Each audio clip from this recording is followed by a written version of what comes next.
నమస్తే welcome to Sakshi sports. నేను మీ Krishnabala. Chennai super kings star opener Sanju Samson ఎట్టకేలకు ఫామ్ అందుకున్నాడు.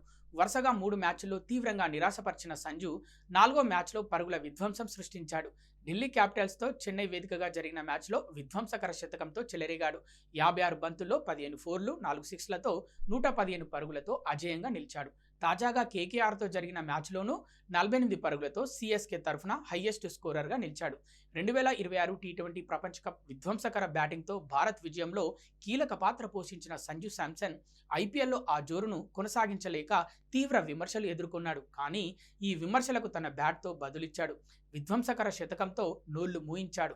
మ్యాచ్ ఆరంభం నుంచే దూకుడుగా ఆడిన సంజు క్లాస్ షాట్స్తో 26 బంతుల్లో హాఫ్ సెంచరీ పూర్తి చేసుకున్నాడు. అనంతరం అదే జోరు కొనసాగించిన సంజు శాంసన్ 52 బంతుల్లో సెంచరీ మార్క్ అందుకొని ఈ సీజన్లో ఈ ఫీట్ సాధించిన తొలి బ్యాటర్గా చరిత్రకెక్కాడు.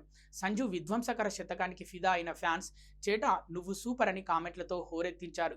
ఐపీఎల్లో సంజు శాంసన్కి ఇది 4వ సెంచరీ. అతను చివరిసారిగా 2021లో సెంచరీ బాదాడు. ఐపీఎల్ 2017లో రైజింగ్ పూణే సూపర్ జైంట్స్పై ఢిల్లీ డేర్ డెవిల్స్ తరఫున తొలి శతకం బాదిన సంజు 2019లో సన్ రైజర్స్ హైదరాబాద్పై 2వ సెంచరీ, 2021లో పంజాబ్ కింగ్స్పై 3వ శతకాన్ని నమోదు చేశాడు. తాజా సెంచరీతో మొత్తం 4 శతకాలను ఖాతాలో వేసుకున్నాడు. ఈ సెంచరీతో సంజు శాంసన్ చరిత్ర సృష్టించాడు.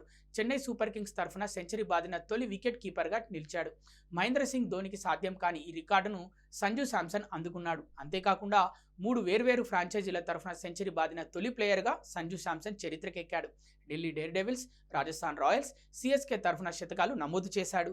సాక్షి టీవీ ప్రసారాలను నిలిపివేయడం చట్టరీత్యా నేరం. సాక్షి టీవీ ప్రసారాల కోసం మీ స్థానిక కేబుల్ ఆపరేటర్ని వెంటనే సంప్రదించండి. డిటిహెచ్లో, ఇంటర్నెట్లో కూడా సాక్షి టీవీ ప్రసారాలను వీక్షించవచ్చు.